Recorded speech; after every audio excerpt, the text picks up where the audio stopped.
Hi, I'm Marty Sexton. Thanks for joining me today.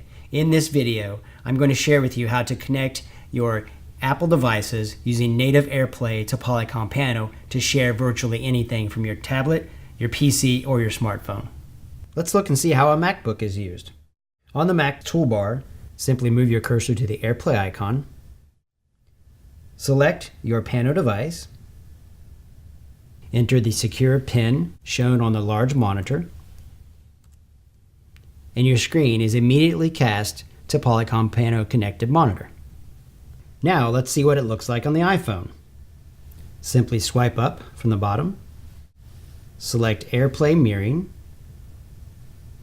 select your Pano, enter the security PIN presented on the Pano monitor, press OK.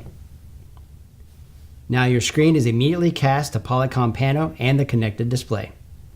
Users can cast up to 4 sources with any combination of Miracast and AirPlay-enabled devices.